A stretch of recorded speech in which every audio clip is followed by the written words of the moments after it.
ಆತ್ಮೀಯ ಸ್ನೇಹಿತರೆ, ಅನುದಿನದ ದೇವರ ವಾಕ್ಯಗಳ ಅಧ್ಯಯನ ನಮಗೆ ಎಷ್ಟೊಂದು ಆಶೀರ್ವಾದವನ್ನು ಕೊಟ್ಟಿದೆಯಲ್ಲವೇ? ನಿಜವಾಗಿ ದೇವರ ವಾಕ್ಯಗಳು ವಿಧೇಯರಾದವರ ಜೀವಿತದಲ್ಲಿ ಕಾರ್ಯ ಮಾಡುತ್ತದೆ. ಮತ್ತಾಯನು ಬರೆದ ಸುವಾರ್ತೆಯ ಧ್ಯಾನದಲ್ಲಿ ನಾವು ಮುಂದುವರಿಯುವಾಗ ಸಾಮ್ಯಗಳ ಮೂಲಕ ಯೇಸು ಮಾತಾಡಿದ್ದು, ಬಿತ್ತುವವನ ಸಾಮ್ಯದ ಸವಿಸ್ತಾರವಾದ ವಿವರಗಳು, ಅವುಗಳ ಮೂಲಕ ದೇವರು ತಿಳಿಸುವ ಸತ್ಯಗಳನ್ನು ತಿಳಿದುಕೊಳ್ಳೋಣ. ಆತ್ಮಿಕವಾಗಿ ಬಲ ಹೊಂದೋಣ. ಕಾರ್ಯಕ್ರಮವನ್ನು ವೀಕ್ಷಿಸಿದ ನಂತರ ಕರೆ ಮಾಡಲು ಮರೆಯಬೇಡಿರಿ. ಬನ್ನಿರಿ, ಪ್ರಾರ್ಥನಾ ಪೂರ್ವಕವಾಗಿ ನಮ್ಮ ಅಧ್ಯಯನವನ್ನು ಪ್ರಾರಂಭಿಸೋಣ.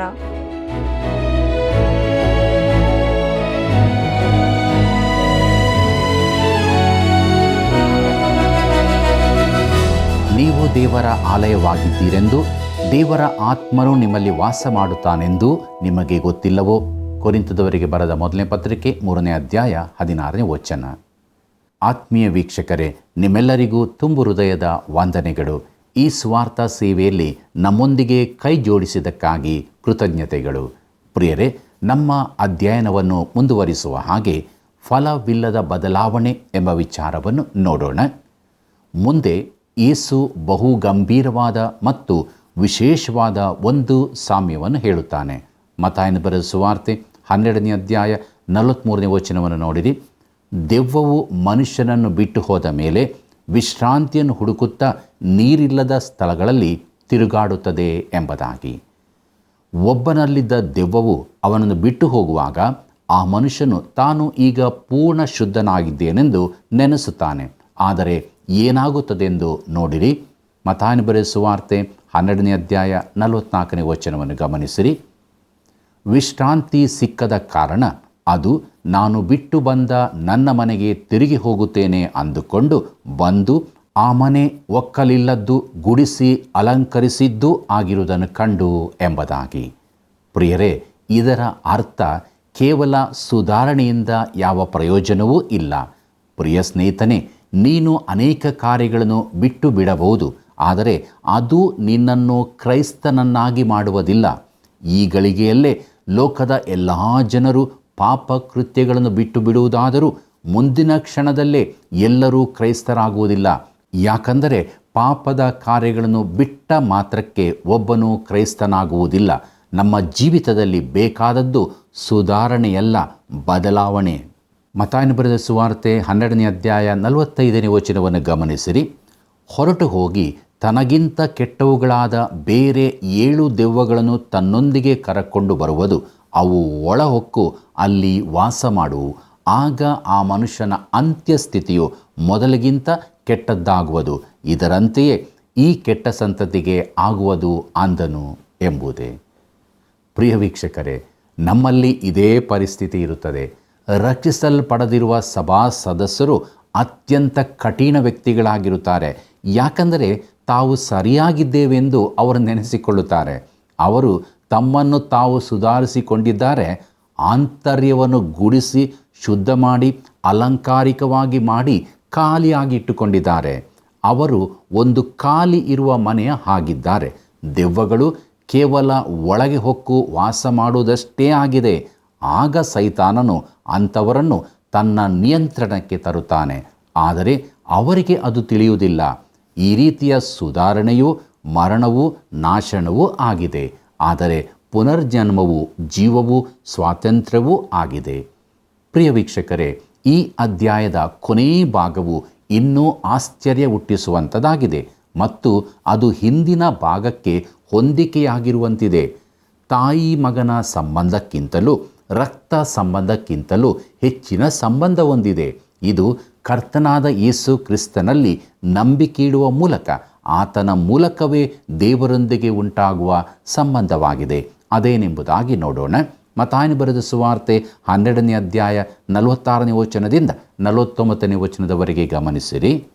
ಆತನು ಜನರ ಗುಂಪುಗಳ ಸಂಗಡ ಇನ್ನೂ ಮಾತಾಡುತ್ತಿರುವಾಗ ಆತನ ತಾಯಿಯೂ ತಮ್ಮಂದಿರೂ ಆತನನ್ನು ಮಾತಾಡಿಸಬೇಕೆಂದು ಹೊರಗೆ ನಿಂತಿದ್ದರು.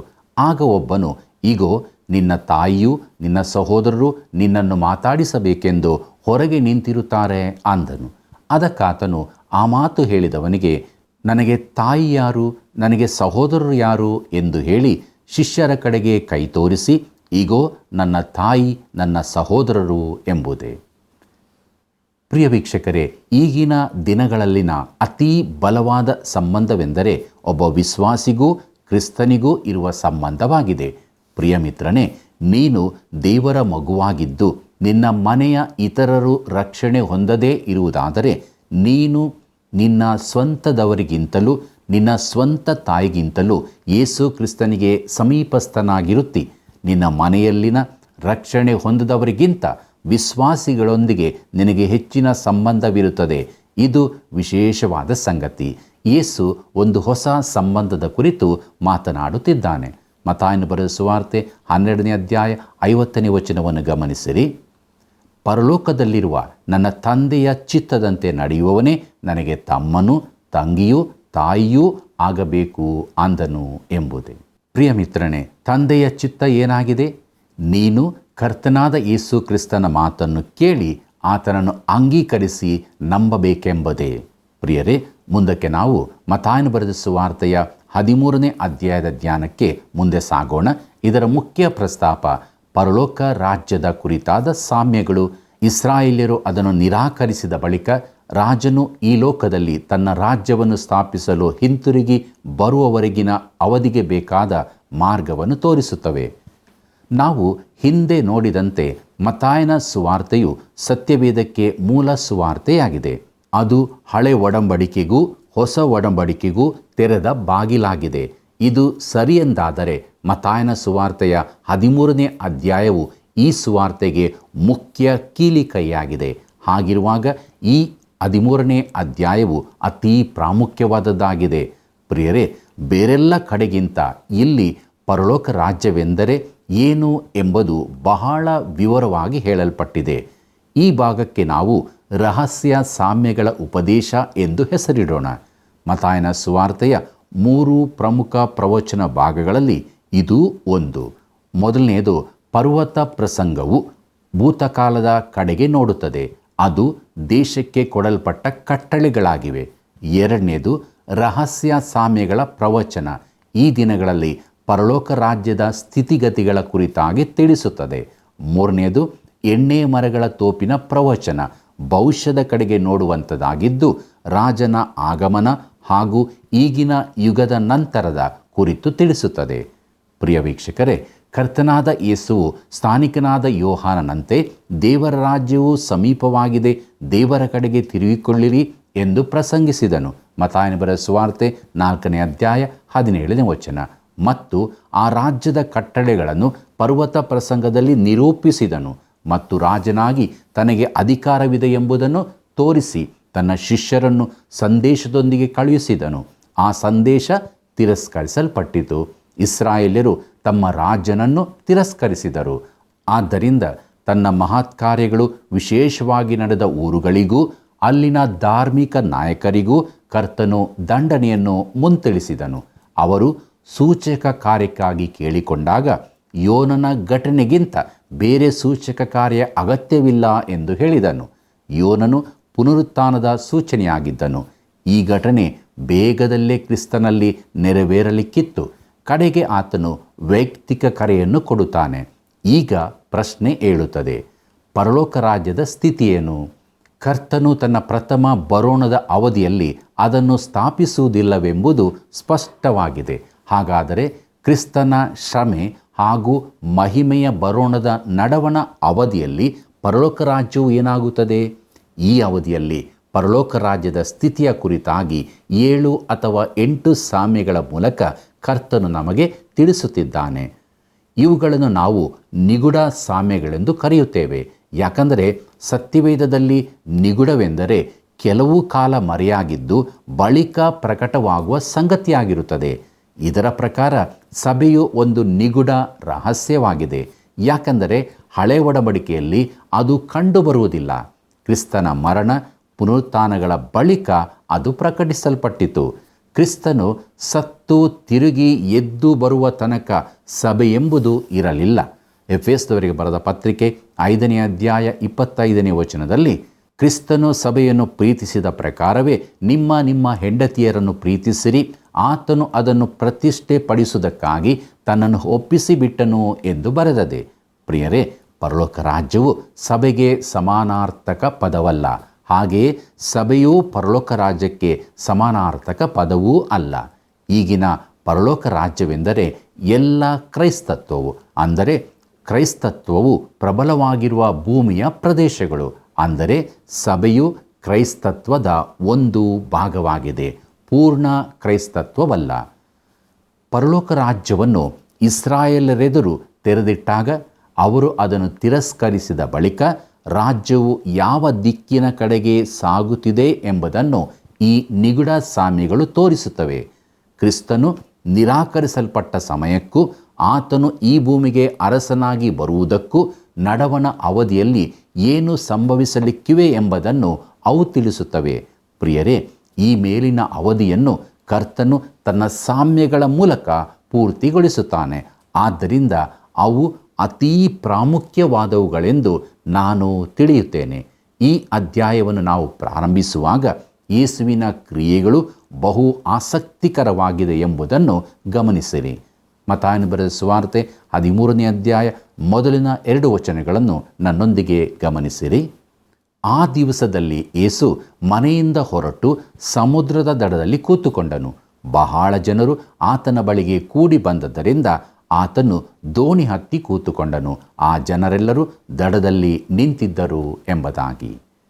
ಪ್ರಿಯ ವೀಕ್ಷಕರೇ, ಯೇಸು ಮನೆಯಿಂದ ಹೊರಟು ಎಂಬುದು ಯೇಸು ಇಸ್ರಾಯೇಲ್ ಮನೆತನದಿಂದ ಹೊರಬಂದದ್ದನ್ನು ಸೂಚಿಸುತ್ತದೆ. ಸಮುದ್ರ ದಡದಲ್ಲಿ ಕೂತನು ಎಂಬುದಾಗಿ ನೋಡುವಾಗ ಸಮುದ್ರವು ಅನ್ಯ ಜನಗಳ ಸಮೂಹವನ್ನು ಸೂಚಿಸುತ್ತದೆ. ಈ ಸೂಚನೆ ಸತ್ಯವೇದದಲ್ಲಿ ಬೇರೆ ಕಡೆಯೂ ಸೂಚಿತವಾಗಿದೆ. ಕರ್ತನಾದ ಯೇಸು ಇಸ್ರಾಯೇಲ್ಯರನ್ನು ಬಿಟ್ಟು ಅನ್ಯ ಜನಗಳ ಕಡೆಗೆ ತಿರುಗುತ್ತಾನೆ. ತಾನು ತಿರುಗಿ ಅರಸನಾಗಿ ಈ ಲೋಕಕ್ಕೆ ಬರುವ ತನಕ ಏನು ಸಂಭವಿಸಲಿಕ್ಕಿದೆ ಎಂಬುದನ್ನು ಈಗ ತಿಳಿಸುತ್ತಾನೆ. ಆತನ ಕಾರ್ಯವಿಧಾನದಲ್ಲಿ ದೊಡ್ಡ ಬದಲಾವಣೆಯಾದದ್ದನ್ನು ಇದು ತೋರಿಸುತ್ತದೆ.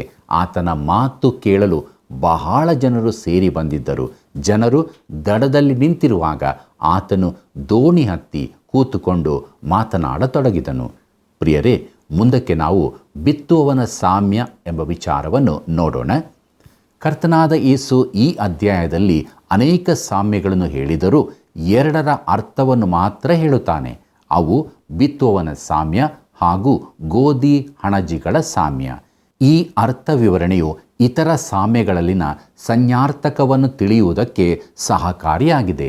ಉದಾಹರಣೆಗೆ, ಬಿತ್ತುವವನ ಸಾಮ್ಯದಲ್ಲಿ ಹಕ್ಕಿಗಳು ಅಂದರೆ ಸೈತಾನನು. ಬೇರೆ ಸಾಮ್ಯಗಳಲ್ಲಿ ಹಕ್ಕಿಗಳ ಕುರಿತು ಹೇಳುವಾಗ ಅವು ಒಳ್ಳೆಯದನ್ನು ಸೂಚಿಸುವವುಗಳಾಗಿರುವುದಿಲ್ಲ. ಹೀಗೆ ನಾವು ಕರ್ತನ ಅರ್ಥ ವಿವರಣೆಯನ್ನು ಒಂದೇ ರೀತಿಯಾಗಿ ತೆಗೆದುಕೊಳ್ಳಬೇಕು. ಬಿತ್ತುವವನ ಸಾಮ್ಯವು ನಿಗೂಢ ಸಾಮ್ಯಗಳಲ್ಲಿ ಮೊದಲನೆಯದಾಗಿದ್ದು ಬೇರೆಲ್ಲದಕ್ಕೂ ಅಡಿಪಾಯದಂತಿದೆ. ಮತ್ತಾಯನು ಬರೆದ ಸುವಾರ್ತೆ 13ನೇ ಅಧ್ಯಾಯ 3ನೇ ವಚನವನ್ನು ಗಮನಿಸಿರಿ. ಆಗ ಆತನು ಅವರಿಗೆ ಸಾಮ್ಯ ರೂಪವಾಗಿ ಅನೇಕ ಸಂಗತಿಗಳನ್ನು ಹೇಳಿದನು, ಹೇಗೆಂದರೆ ಎಂಬುದಾಗಿ. ಪ್ರಿಯರೇ, ನಾವು ಮುಂದುವರಿದು ಬಿತ್ತುವವನ ಅರ್ಥ ವಿವರಣೆ ಏನೆಂದು ನೋಡೋಣ. ಮುಂದೆ ಯೇಸು ಹೇಳುತ್ತಾನೆ, ಬಿತ್ತುವವನೆಂದರೆ ಮನುಷ್ಯಕುಮಾರನು ಮತ್ತು ಬೀಜವೆಂದರೆ ದೇವರ ವಾಕ್ಯವಾಗಿದೆ. ಮತ್ತಾಯನು ಬರೆದ ಸುವಾರ್ತೆ 13ನೇ ಅಧ್ಯಾಯ 4ನೇ ವಚನದಿಂದ 8ನೇ ವಚನದವರೆಗೆ ನೋಡಿರಿ. ಕೇಳಿರಿ, ಬಿತ್ತುವವನು ಬಿತ್ತುವುದಕ್ಕೆ ಹೊರಟನು. ಅವನು ಬಿತ್ತುವಾಗ ಕೆಲವು ಬೀಜ ದಾರಿಯ ಮಗ್ಗುಲಲ್ಲಿ ಬಿದ್ದವು. ಹಕ್ಕಿಗಳು ಬಂದು ಅವುಗಳನ್ನು ತಿಂದು ಬಿಟ್ಟವು. ಕೆಲವು ಬೀಜ ಬಹಳ ಮಣ್ಣಿಲ್ಲದ ಬಂಡೆಯ ನೆಲದಲ್ಲಿ ಬಿದ್ದವು. ಅಲ್ಲಿ ಮಣ್ಣು ತೆಳ್ಳಗಿದ್ದರಿಂದ ಅವು ಬೇಗ ಮೊಳಿತವು. ಆದರೆ ಬಿಸಿಲೇರಿದಾಗ ಬಾಡಿ ಬೇರಿಲ್ಲದ ಕಾರಣ ಒಣಗಿ ಹೋದವು. ಮತ್ತೆ ಕೆಲವು ಬೀಜ ಮುಳ್ಳುಗಿಡಗಳಲ್ಲಿ ಬಿದ್ದವು. ಮುಳ್ಳುಗಿಡಗಳು ಬೆಳೆದು ಅವುಗಳನ್ನು ಅಡಗಿಸಿ ಬಿಟ್ಟವು. ಇನ್ನೂ ಕೆಲವು ಒಳ್ಳೆಯ ನೆಲದಲ್ಲಿ ಬಿದ್ದು 100ರಷ್ಟು, 60ರಷ್ಟು, 30ರಷ್ಟು ಫಲವನ್ನು ಕೊಟ್ಟವು ಎಂಬುದೇ. ಪ್ರಿಯ ವೀಕ್ಷಕರೇ, ಬೀಜ ಬಿತ್ತುವುದು ಸಾಮಾನ್ಯ ದೃಶ್ಯವಾಗಿದೆ. ಅವರು ಒಂದು ಒರಟು ನೇಗಿಲಿಂದ ನೆಲವನ್ನು ಉಳುತ್ತಾರೆ. ಕೆಲವೊಮ್ಮೆ ಅದನ್ನೂ ಮಾಡುವುದಿಲ್ಲ. ಬಳಿಕ ಬಿತ್ತುವವನು ಹೊಲಕ್ಕೆ ಹೋಗಿ ಬೀಜವನ್ನು ಎಸೆಯುತ್ತಾನೆ. ಈಗಲೂ ನಮ್ಮ ದೇಶದ ಅನೇಕ ಭಾಗಗಳಲ್ಲಿ ರೈತರು ಗೋಧಿ, ಜೋಳ, ಹತ್ತಿಯ ಬೀಜಗಳನ್ನು ಈ ರೀತಿ ಬಿತ್ತುವುದನ್ನು ನೋಡಬಹುದು. ಆಗ ಕೈಗಳಿಂದ ಬಿತ್ತುತ್ತಿದ್ದರು. ಈ ದಿನಗಳಲ್ಲಿ ಅದನ್ನು ಯಂತ್ರದ ಮೂಲಕ ಮಾಡುತ್ತಾರೆ. ನಾನು ಹೇಳಿದಂತೆ ಬಿತ್ತುವವನು ಕರ್ತನಾದ ಯೇಸುವಿಗೆ ಹೋಲಿಕೆಯಾಗಿದ್ದಾನೆ. ಗೋಧಿ ಹಣಜಿಗಳ ಸಾಮ್ಯದಲ್ಲಿಯೂ ಇದನ್ನು ನೋಡುತ್ತೇವೆ. ಕರ್ತನಾದ ಯೇಸು ಬೀಜವನ್ನು ಬಿತ್ತುವವನಾಗಿದ್ದಾನೆ. ಈ ದಿನಗಳಲ್ಲಿ ಲೋಕದಲ್ಲಿ ಆತನು ಈ ಕಾರ್ಯವನ್ನೇ ಮಾಡುವವನಾಗಿದ್ದಾನೆ. ಪ್ರಿಯರೇ, ಆತನು ಅರಸನಾಗಿದ್ದರೂ ತನ್ನ ರಾಜ ಪೋಷಾಕುಗಳನ್ನು ಬದಿಗಿರಿಸಿ ಒಬ್ಬ ರೈತನಂತೆ ಬೀಜ ಬಿತ್ತುವ ಕೆಲಸ ಮಾಡುತ್ತಿದ್ದಾನೆ. ಆದರೂ ಆತನು ರಾಜನೇ. 19ನೇ ವಚನದಲ್ಲಿ ನೋಡುವಂತೆ ಬೀಜವೆಂದರೆ ದೇವರ ವಾಕ್ಯವಾಗಿದೆ, ಹೊಲವೆಂದರೆ ಈ ಲೋಕವಾಗಿದೆ. ವಚನ 38. ಪ್ರಿಯರೇ, ಇಲ್ಲಿ ಸಭೆಯ ಕುರಿತು ಮಾತನಾಡದೆ ಲೋಕದ ಕುರಿತಾಗಿ ಮಾತನಾಡುತ್ತಿರುವುದನ್ನು ಗಮನಿಸಿರಿ. ನಾವು ಭೂಲೋಕದ ಸ್ಥಿತಿಗತಿಯ ಕುರಿತಾಗಿ ನೋಡುತ್ತಿದ್ದೇವೆ. ಸಭೆಯು ಲೋಕದೊಳಗೆ ಇದೆ, ಆದರೆ ಕ್ರಿಸ್ತನ ಕುರಿತಾಗಿ ಕೇಳಿರದ ಸಾವಿರಾರು ಜನರು ಲೋಕದಲ್ಲಿದ್ದಾರೆ. ದೇವರ ವಾಕ್ಯವು ಅಲ್ಲಲ್ಲಿ ಕೆಲವರಿಗೆ ಕೊಡೋಣವಾಗುತ್ತದೆ. ಒಬ್ಬನು ಅಂಗೀಕರಿಸುತ್ತಾನೆ, ಒಬ್ಬನು ನಿರಾಕರಿಸುತ್ತಾನೆ. ಆದರೆ ಯಾರೇ ಸ್ವೀಕರಿಸಿದರೂ ನಮ್ಮ ಕೆಲಸ ಬೀಜ ಬಿತ್ತುವುದೇ ಆಗಿದೆ. ಈ ಬೀಜ ಬಿತ್ತುವ ದೊಡ್ಡ ಕೆಲಸದ ಜವಾಬ್ದಾರಿ ಕರ್ತನಾದ ಯೇಸುವಿಗಿದೆ. ಆತನು ನನಗೆ ಕೆಲಸ ಮಾಡಲು ಒಂದು ಮೂಲೆಯನ್ನು ಕೊಟ್ಟಿದ್ದಾನೆ. ಅಲ್ಲಿ ನಾನು ಬೀಜ ಬಿತ್ತಬೇಕಾಗಿದೆ. ನಾನು ಸ್ಪಷ್ಟವಾಗಿ ತಿಳಿಸುತ್ತೇನೆ, ಇದು ಬೀಜ ಬಿತ್ತುವ ಕಾಲ ಮಾತ್ರವಾಗಿದೆ. ಆದರೆ ಕೊಯ್ಯುವ ಚಿತ್ರಣ ಈಗಿನ ಕಾಲಕ್ಕೆ ಅನ್ವಯಿಸುವುದಿಲ್ಲ. ಆದರೆ ಕ್ರಿಸ್ತನು ಬೆಳೆಯ ಯಜಮಾನನನ್ನು ಬೇಡಿಕೊಳ್ಳಿರಿ ಎಂದು ಹೇಳಿದ್ದಾನಲ್ಲ, ಅದು ಸತ್ಯವೇ. ಪ್ರಿಯರೇ, ಯೇಸು ತನ್ನ ಶಿಷ್ಯರನ್ನು ಸೇವೆಗೆ ಕಳುಹಿಸುವ ಸ್ವಲ್ಪ ಮೊದಲು ಈ ಭಾಗ ಕಂಡುಬರುತ್ತದೆ. ಅವರನ್ನು ಆತನು ತಪ್ಪಿಹೋದ ಕುರಿಗಳಂತಿರುವ ಇಸ್ರಾಯೇಲ್ಯರ ಬಳಿಗೆ ಕಳುಹಿಸಿದನು. ಧರ್ಮಶಾಸ್ತ್ರದ ಯುಗವು ಅಂತ್ಯವಾಗಲಿಕ್ಕಿತ್ತು. ಬೀಜ ಬಿತ್ತಿದ ಬಳಿಕ ಕೊಯ್ಲಿನ ಕಾಲ ಬರುತ್ತದೆ. ಧರ್ಮಶಾಸ್ತ್ರದ ಅಡಿಯಲ್ಲಿ ಸುಮಾರು 1500 ವರ್ಷಗಳವರೆಗೆ ಬೀಜವು ಬಿತ್ತಲ್ಪಟ್ಟಿತ್ತು. ಬಳಿಕ ಕೊಯ್ಲಿನ ಕಾಲ ಬಂತು. ಹೊಸ ಯುಗದ ಉದಯವಾಯಿತು. ಒಂದು ಯುಗವು ಅಂತ್ಯವಾಗುವಾಗ ಒಂದು ಕೊಯ್ಲಿನ ಕಾಲ ಬರುತ್ತದೆ. ಇನ್ನೊಂದು ಯುಗ ಪ್ರಾರಂಭದಲ್ಲಿ ಬೀಜ ಬಿತ್ತುವುದು ಬರುತ್ತದೆ. ಆದರೆ ಒಂದು ಯುಗದ ಅಂತ್ಯದಲ್ಲಿ ನ್ಯಾಯ ತೀರುವಿಕೆ ಇರುತ್ತದೆಂದು ನಾನು ಒತ್ತಿ ಹೇಳುತ್ತೇನೆ. ಪ್ರಿಯರೇ, ಮುಂದಿನ ಕೆಲವು ಸಾಮ್ಯಗಳಲ್ಲಿ ನಾವು ಇದನ್ನು ನೋಡಲಿದ್ದೇವೆ. ಬೀಜಗಳು ಎಲ್ಲಿ ಬಿದ್ದವು ನೋಡಿರಿ. 4 ವಿಧದ ಮಣ್ಣಿನ ಮೇಲೆ ಬಿದ್ದವು.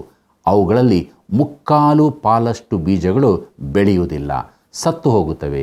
ಬೀಜದಲ್ಲಿ ಯಾವ ತೊಂದರೆಯೂ ಇರಲಿಲ್ಲ, ಆದರೆ ಬಿದ್ದ ಮಣ್ಣು ಸರಿ ಇರಲಿಲ್ಲ. ಒಂದು ವೇಳೆ ದೇವರ ಆಯ್ಕೆಯ ಕುರಿತು ನಾವು ಚರ್ಚಿಸಬಹುದು, ಆದರೆ ಇಲ್ಲಿ ಸ್ವಂತ ಆಯ್ಕೆ ಪ್ರಾಮುಖ್ಯವಾಗಿದೆ. ಬೀಜದ ವಿಚಾರದಲ್ಲಿ ಮಣ್ಣಿನ ವಿಧ ಮುಖ್ಯವಾಗಿತ್ತು. ಈಗ ಬಿದ್ದ ಬೀಜದ 4 ವಿಧದ ಮಣ್ಣುಗಳ ಕುರಿತು ಕರ್ತನ ವಿವರಣೆಯನ್ನು ಗಮನಿಸುವ. 4ನೇ ವಚನದಲ್ಲಿ ಕೆಲವು ದಾರಿಯ ಮಗ್ಗುಲಲ್ಲಿ ಬಿದ್ದವು, ಹಕ್ಕಿಗಳು ಅವುಗಳನ್ನು ತಿಂದು ಬಿಟ್ಟವು ಎಂದು ಬರೆದಿದೆ. ಮುಂದಕ್ಕೆ ನಾವು 19ನೇ ವಚನದಲ್ಲಿ ಇದರ ಅರ್ಥವನ್ನು ಆತನು ತನ್ನ ಶಿಷ್ಯರಿಗೆ ವಿವರಿಸುವುದನ್ನು ನೋಡೋಣ. ಮತ್ತಾಯನು ಬರೆದ ಸುವಾರ್ತೆ 13ನೇ ಅಧ್ಯಾಯ 19ನೇ ವಚನವನ್ನು ಗಮನಿಸಿರಿ. ಯಾವನಾದರೂ ಪರಲೋಕ ರಾಜ್ಯದ ವಾಕ್ಯವನ್ನು ಕೇಳಿ ತಿಳುಕೊಳ್ಳದೆ ಇರುವಲ್ಲಿ ಸೈತಾನನು ಬಂದು ಆ ಮನುಷ್ಯನ ಮನಸ್ಸಿನಲ್ಲಿ ಬಿತ್ತಿದ್ದನ್ನು ತೆಗೆದು ಹಾಕುತ್ತಾನೆ. ಈ ಮನುಷ್ಯನೇ ಬೀಜ ಬಿದ್ದ ದಾರಿ ಮಗ್ಗುಲಾಗಿರುವನು ಎಂಬುದೇ. ಪ್ರಿಯರೇ, ಹಕ್ಕಿಗಳು ಅಂದರೆ ಪಿಶಾಚನು. ದಾರಿಯ ಬದಿಯಲ್ಲಿ ಬಿದ್ದ ಬೀಜವನ್ನು ಸೈತಾನನು ತೆಗೆದು ಬಿಡುತ್ತಾನೆ. ಪ್ರತಿಯೊಬ್ಬ ಸಭಾ ಸದಸ್ಯನು ತನ್ನ ಹೃದಯವನ್ನು ಪರೀಕ್ಷಿಸಿಕೊಳ್ಳತಕ್ಕದ್ದು. ಸ್ನೇಹಿತನೇ, ಇದನ್ನು ಇತರರಿಗೆ ಅನ್ವಯಿಸದೆ ನಿನಗೇ ಅನ್ವಯಿಸಿಕೋ. ಒಂದು ಪದ್ಯ ಅಥವಾ ಸಂಗೀತ ಹೀಗಿದೆ: ನೀನು ಪರಲೋಕಕ್ಕೆ ಹೋಗುವಾಗ ಅಲ್ಲಿ ಕಾಣುವ ಅನೇಕರನ್ನು ಕಂಡು ಆಶ್ಚರ್ಯಪಡುವಿ, ಆದರೆ ಅಚ್ಚರಿ ನಟಿಸಬೇಡ, ಚಿಂತೆಯನ್ನೂ ಮಾಡಬೇಡ, ಅವರು ನಿನ್ನನ್ನೂ ಕಂಡು ಅಚ್ಚರಿ ಪಡಬಹುದು ಎಂಬುದೇ. ಪ್ರಿಯರೇ, ದಾರಿ ಬದಿ ಎಂದರೆ ನಾಮಧೇಯ ಕ್ರೈಸ್ತರನ್ನು ಸೂಚಿಸುತ್ತದೆ. ಅವರು ದೇವರ ವಾಕ್ಯವನ್ನು ಕೇಳುತ್ತಾರೆ, ಆದರೆ ಅದು ನಂಬಿಕೆಯಿಂದ ಅಲ್ಲ. ದೇವರ ವಾಕ್ಯ ನಂಬಿಕೆಯೊಡನೆ ಸೇರಿರುವುದಿಲ್ಲ. ಒಂದು ವೇಳೆ ಸೇರಿದ್ದರೂ ಆ ನಂಬಿಕೆ ಆಳವಾದ ನಂಬಿಕೆ ಆಗಿರುವುದಿಲ್ಲ. ಅಂದರೆ ಇಂಥವರಿಗೆ ಕ್ರೈಸ್ತತ್ವವೆಂದರೆ ಒಂದು ವ್ಯಾಪಾರದಂತೆ, ಸಭೆಗೆ ಸೇರಿರುವುದೆಂದರೆ ಒಂದು ಸಂಘಕ್ಕೆ ಸೇರಿಕೊಂಡಂತೆ. ಇಂಥವರು ತಣ್ಣಗಾದ ಸ್ಥಿತಿಯಲ್ಲಿರುತ್ತಾರೆ. ಇಂಥವರನ್ನು ನಮ್ಮ ಸಭೆಗಳಲ್ಲಿ ಕಾಣುತ್ತೇವೆ. ಕೆಲವರು ಸಭೆಯನ್ನು ಬಿಟ್ಟು ದುರ್ಬೋಧಕರೊಂದಿಗೆ ಸೇರಿಕೊಂಡಿದ್ದಾರೆ. ಮುಂದಕ್ಕೆ ಎರಡನೆಯದು ಬಂಡೆಯ ನೆಲವಾಗಿದೆ. ಮತ್ತಾಯನ ಬರೆದ ಸುವಾರ್ತೆ 13ನೇ ಅಧ್ಯಾಯ 20 ಮತ್ತು 21ನೇ ವಚನವನ್ನು ನೋಡಿರಿ. ಒಬ್ಬನು ವಾಕ್ಯವನ್ನು ಕೇಳಿದ ಕೂಡಲೇ ಸಂತೋಷದಿಂದ ಅದನ್ನು ಸ್ವೀಕರಿಸುತ್ತಾನೆ. ತನಗೆ ಬೇರಿಲ್ಲದ ಕಾರಣ ಇವನು ಸ್ವಲ್ಪ ಕಾಲ ಮಾತ್ರವೇ ಇದ್ದು ಆ ವಾಕ್ಯದ ನಿಮಿತ್ತವಾಗಿ ಸಂಕಟವಾಗಲಿ ಹಿಂಸೆಯಾಗಲಿ ಬಂದರೆ ಬೇಗ ಎಡವಿ ಬೀಳುತ್ತಾನೆ. ಇವನೇ ಬೀಜ ಬಿದ್ದ ಬಂಡೆಯ ನೆಲವಾಗಿರುವವನು ಎಂಬುದೇ.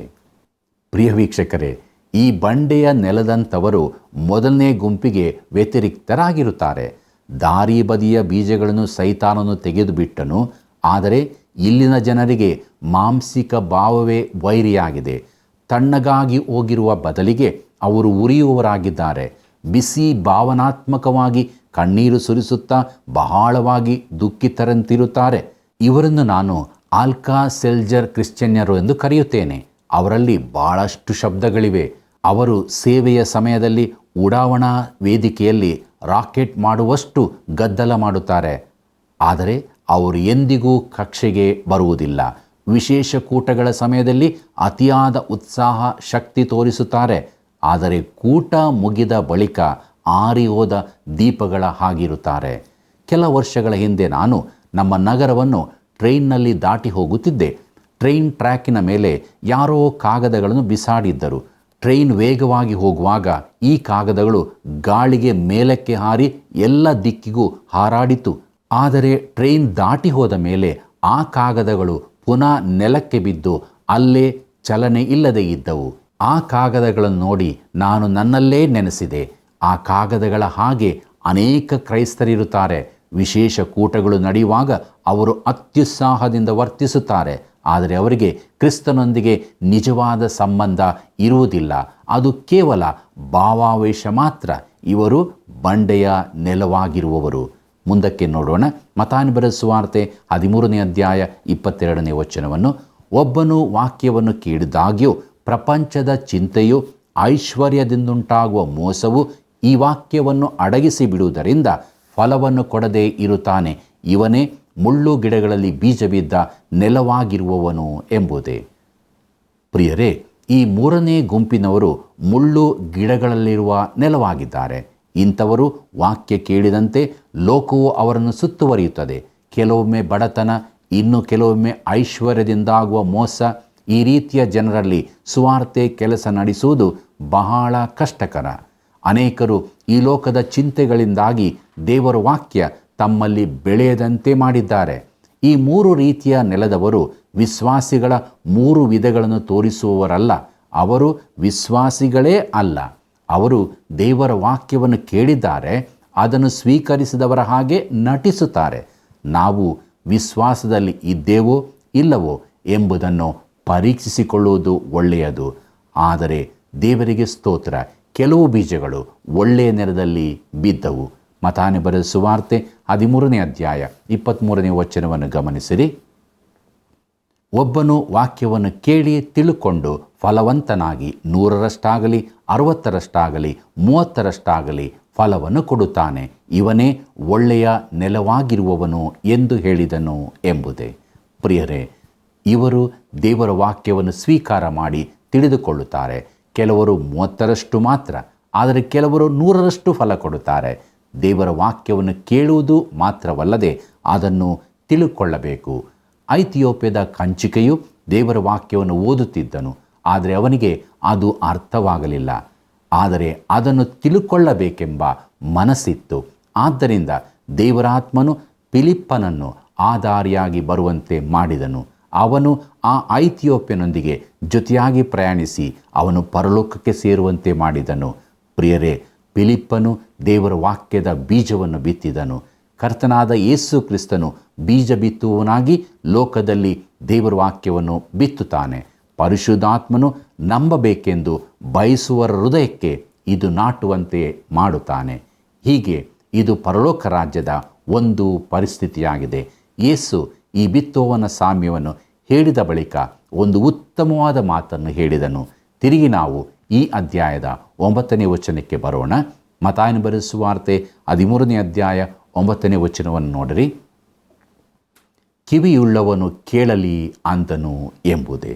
ಪ್ರಿಯರೇ, ನಮ್ಮ ಕಿವಿಗೆ ಈ ಮಾತುಗಳು ಬಿದ್ದರೆ ನಾವು ಕೇಳುವುದಿಲ್ಲವೋ? ಆದರೆ ಮುಂದಿನ ಸಂಗತಿಯನ್ನು ಮುಂದಿನ ಕಾರ್ಯಕ್ರಮದಲ್ಲಿ ತಿಳಿದುಕೊಳ್ಳೋಣ. ಪ್ರಿಯ ವೀಕ್ಷಕರೇ, ದೇವರ ವಾಕ್ಯ ನಮ್ಮ ಹೃದಯಕ್ಕೆ ಬಿದ್ದಿದೆ. ಅದು ಫಲ ಕೊಡುವಂತೆ ದೇವರಾತ್ಮನ ಸಹಾಯವನ್ನು ನಾವು ಕೇಳಿಕೊಳ್ಳೋಣ. ಪ್ರಾರ್ಥನೆ ಮಾಡೋಣ. ನಮ್ಮನ್ನು ಬಹಳವಾಗಿ ಪ್ರೀತಿ ಮಾಡುವಂಥ ನಮ್ಮ ರಕ್ಷಕನಾದ ಯೇಸು ಸ್ವಾಮಿಯಲ್ಲಿ ತಂದೆಯಾದ ದೇವರೇ, ನಿನ್ನ ಜೀವವುಳ್ಳ ವಾಕ್ಯವನ್ನು ನಾವು ಕೇಳಿಸಿಕೊಂಡಿದ್ದೇವೆ. ನಮ್ಮ ಹೃದಯದಲ್ಲಿ ಅದು ಬಿದ್ದಿದೆ. ಅದು ಫಲಭರಿತವಾಗುವಂತೆ ದೇವರಾತ್ಮನೇ ನೀನು ಕಾರ್ಯ ಮಾಡು, ಶುದ್ಧೀಕರಿಸು, ಕೈ ಹಿಡಿದು ನಡೆಸಿ, ನಮ್ಮ ಜೀವಿತದಲ್ಲಿ ಆತ್ಮನ ಫಲ ಕಂಡು ಬರುವಂತೆ ಮಾಡು. ಎಲ್ಲ ವೀಕ್ಷಕ ಬಾಂಧವರ ಜೀವಿತದಲ್ಲಿ ಆತ್ಮನ ಫಲವು ಕಂಡು ಬರಲಿ. ಆತ್ಮಿಕವಾಗಿ ಬಲ ಹೊಂದುತ್ತಾ ನಿತ್ಯ ಜೀವದ ನಿರೀಕ್ಷೆಯಲ್ಲಿ ಜೀವಿಸುವಾಗ ಬೇಕಾದೆಲ್ಲ ಆಶೀರ್ವಾದವನ್ನು ಹೊಂದಿಕೊಂಡು ನಿನ್ನಲ್ಲಿ ಸಂತೋಷ ಪಡುವಂತೆ ಸಹಾಯ ಮಾಡು. ಯೇಸುವಿನ ನಾಮದಲ್ಲಿ ಬೇಡಿದ್ದೇವೆ ತಂದೆಯೇ, ಆಮೆನ್.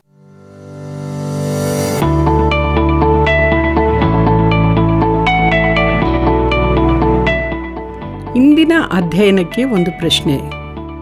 ದೆವ್ವವು ಮನುಷ್ಯನನ್ನು ಬಿಟ್ಟು ಹೋದ ಮೇಲೆ ಹೊರಟು ಹೋಗಿ ತನಗಿಂತ ಕೆಟ್ಟವುಗಳಾದ ಬೇರೆ 7 ದೆವ್ವಗಳನ್ನು ತನ್ನೊಂದಿಗೆ ಕರೆಕೊಂಡು ಬರುವುದು ಯಾಕೆ? ದೆವ್ವವು ಮನುಷ್ಯನನ್ನು ಬಿಟ್ಟು ಹೋದ ಮೇಲೆ ಹೊರಟು ಹೋಗಿ ತನಗಿಂತ ಕೆಟ್ಟವುಗಳಾದ ಬೇರೆ 7 ದೆವ್ವಗಳನ್ನು ತನ್ನೊಂದಿಗೆ ಕರೆಕೊಂಡು ಬರುವುದು ಯಾಕೆ? ಉತ್ತರ: ಮನೆಯು ಖಾಲಿಯಾಗಿರುವುದರಿಂದ, ಮನೆಯು ಶುಚಿಯಾಗಿಲ್ಲದಿರುವುದರಿಂದ, ಮನೆಯು ವಿಶಾಲವಾಗಿದ್ದರಿಂದ. ಸರಿಯಾದ ಉತ್ತರವನ್ನು ಆಯ್ಕೆ ಮಾಡಿ ಈಗ ಹೇಳುವ ವಾಟ್ಸಪ್ ಸಂಖ್ಯೆಗೆ ಕಳುಹಿಸಿರಿ. 7618737772.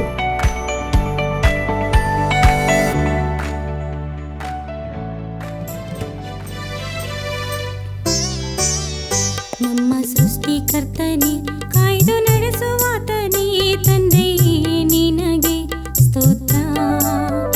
ನಿನ್ನ ಸಮ್ಮುಖದಲ್ಲಿ ಈ ಸಮಯದಲ್ಲಿ ಸೇರಿದೆವು, ನಿನಗೆ ಸ್ತೋತ್ರ. ಪ್ರಿಯರೇ, ಫಲವಿಲ್ಲದ ಬದಲಾವಣೆಯ ಜೀವಿತ ಯಾವುದೇ ಲೆಕ್ಕಕ್ಕೆ ಬರುವುದಿಲ್ಲ. ಹಳೆ ಒಡಂಬಡಿಕೆಗೂ ಹೊಸ ಒಡಂಬಡಿಕೆಗೂ ಬಾಗಿಲಾಗಿರುವ ಮತ್ತಾಯನ ಸುವಾರ್ತೆಯಲ್ಲಿ 13ನೇ ಅಧ್ಯಾಯವು ಕೀಲಿಕೈಯಾಗಿದೆ. ನಾವು ಕೂಟ ಮುಗಿದ ನಂತರ ಆರಿ ಹೋಗುವ ದೀಪಗಳಾಗಿರಬಾರದು. ಆತನ ವಾಕ್ಯಗಳನ್ನು ಸದಾಕಾಲವೂ ಎಲ್ಲ ಸ್ಥಿತಿಗಳಲ್ಲಿ ಸಾರುವವರೂ ಆಗಿರಬೇಕು. ಪ್ರಿಯ ವೀಕ್ಷಕರೇ, ನಿಮ್ಮ ಅಮೂಲ್ಯವಾದ ಕರೆಗಳನ್ನು ನಾವು ಎದುರು ನೋಡುತ್ತಾ ಇದ್ದೇವೆ. ಕರೆ ಮಾಡಿ ಈ ಸೇವೆಯನ್ನು ಬೆಂಬಲಿಸಿರಿ. ಕರ್ತನ ಕೃಪೆಯು ಸದಾ ನಿಮ್ಮ ಸಂಗಡ ಇರಲಿ. ಈ ಕಾರ್ಯಕ್ರಮ ನಿಮಗೆ ಇಷ್ಟವಾಯಿತೆ? ಈಗಲೇ ಒಂದು ಮಿಸ್ಡ್ ಕಾಲ್ ಕೊಡಿರಿ. ಮುಂದಿನ ವಿಜೇತರು ನೀವಾಗಿರಬಹುದು.